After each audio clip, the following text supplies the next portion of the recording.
제가 이 시간 처음으로 소개할 책은 제가 너무나 좋아하고 가깝게 느껴지고 이 작가가 존재했음에 감사할 수밖에 없는 러시아의 대문호 톨스토이. 톨스토이의 책 안나 카레리나를 소개하려고 합니다. 톨스토이는 1828년에 출생하여 그의 나이 83세였던 1910년에 사망했습니다. 그는 젊을 때에 조금 방탕하게 살았지만 그의 나이 50세쯤 되었을 때부터 인생의 문제에 대해 깊이 고민하고 자신의 삶을 돌아보며 반성했으며 어떻게 살 것인가를 늘 생각하며 살았던 작가입니다. 그래서 그러한 그의 생각들이 그의 작품 속에 고스란히 담겨져 있습니다.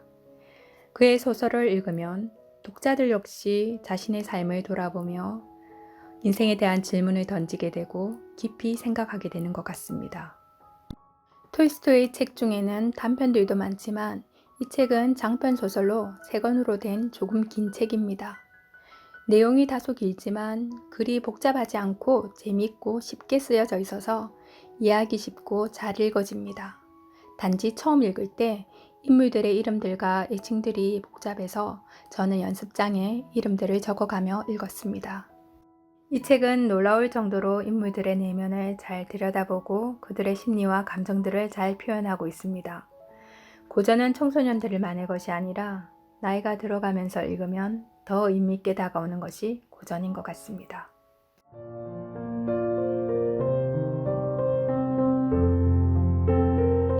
이제 이 책의 줄거리를 간략하게 얘기해 보겠습니다.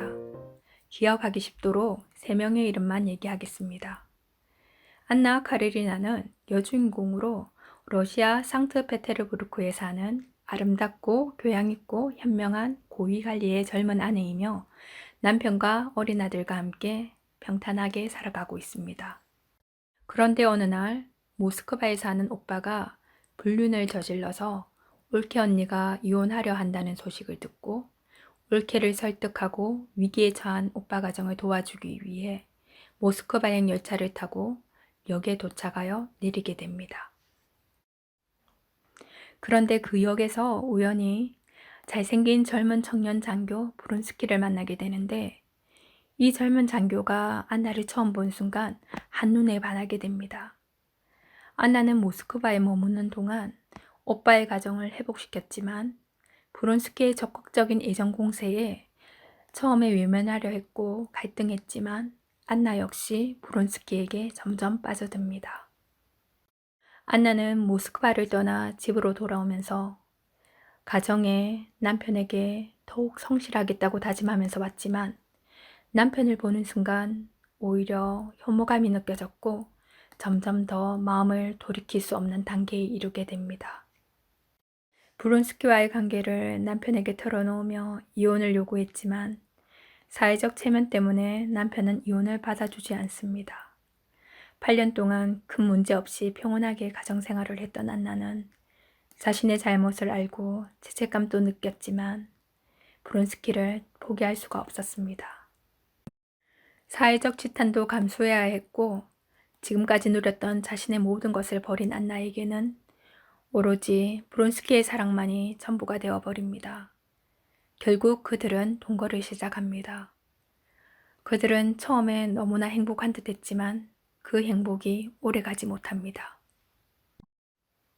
사회적 관계도 가정도 잃은 안나였기 때문에 브론스키의 사랑이 식을까봐 늘 불안해했고 브론스키를 의심하고 질투하고 속박하려 합니다. 이런 안나의 집착에 브론스키는 몹시 갑갑함을 느끼며 정치나 사교계 모임 등으로 조금씩 밖으로 마음을 돌리게 됩니다. 안나는 점점 더 힘들어지고 밤마다 마약을 해야만 잠이 들 수밖에 없을 정도로 정신이 쇠약해집니다. 모든 것을 버린 채 브론스키의 사랑만을 택했던 안나는 자신이 견딜 수 없이 힘들고 또 브론스키를 벌주겠다는 생각으로 달려오는 기차에 뛰어들어 목숨을 버리게 됩니다.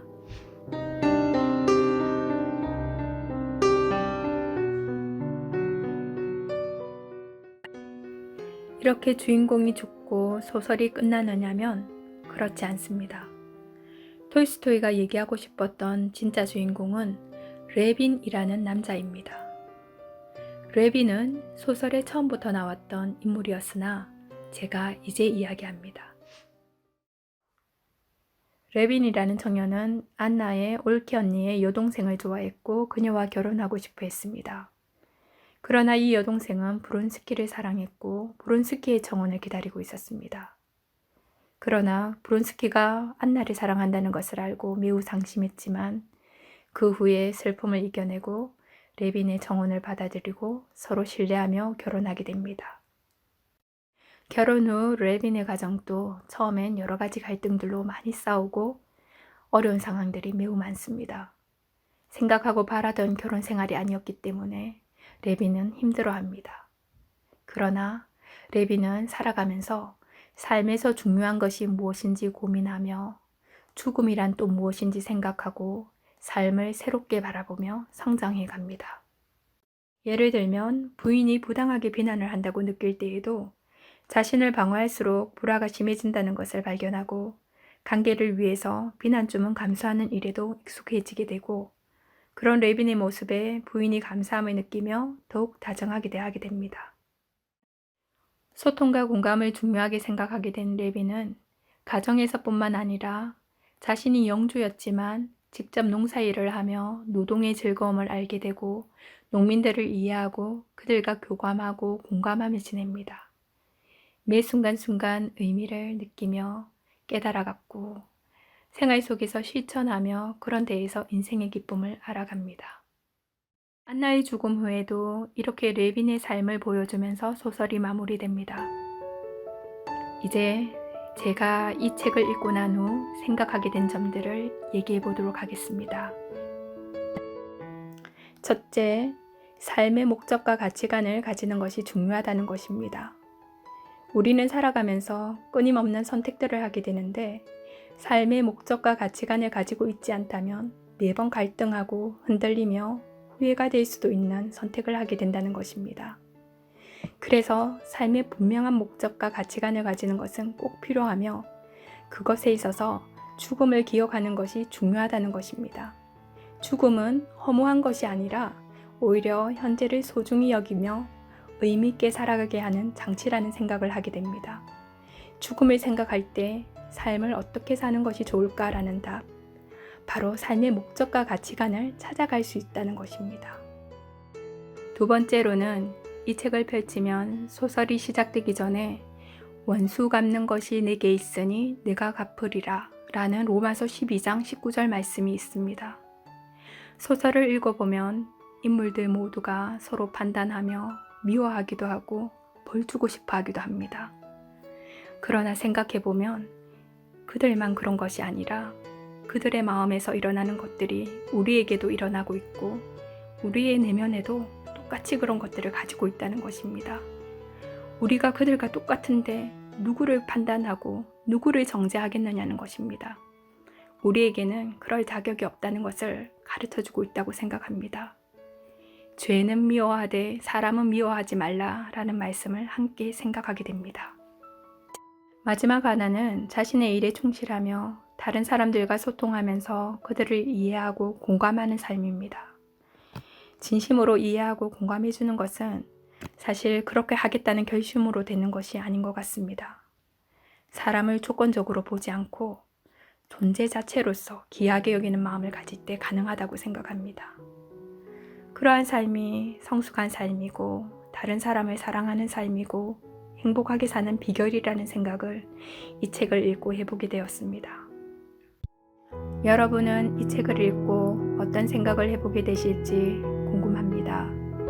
지금까지 들어주셔서 감사합니다.